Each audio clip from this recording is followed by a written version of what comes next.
পরে বা এটাই পড়তে হয়। এই যে আজকে আমরা যতগুলো দেখাইছি সবই কাইন্ড অফ এরকম এক একটা রত্ন, বাট এটা হচ্ছে সমুদ্রে হয়, অন্য রত্নগুলো খনিতে হয়। তো আমাদের এই টাইপের আরো অনেক কিছুই আছে। আর আমরা এই টাইপের বিশেষ করে পাথরের যেগুলো জুয়েলারি কাস্টমাইজ করি, কারণ এটা আসলে মানুষের বয়স, মানুষের জন্ম মাস এগুলোর সাথে নিডেড।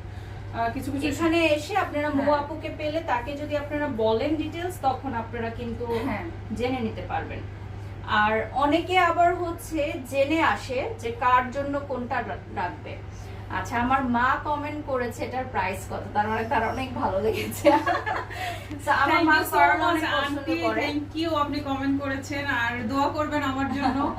সো এই টাইপের পেয়ারল গুলো আসলে পছন্দ করে যে কোনো বয়সের যে কোনো পেশার মানুষরা পড়তে পারে, স্পেশালি শাড়ি দিয়ে যদি আপনি পরেন অনেক বেশি সুন্দর লাগবে ব্রেসলেটটা সহকারে। ঠিক আছে, ব্রেসলেট সহকারে। আচ্ছা, আমরা লাস্ট আর কিছু দেখিয়ে দিব, লাস্ট 5 মিনিটস আমরা আর কিছু দেখিয়ে দিই, চলুন।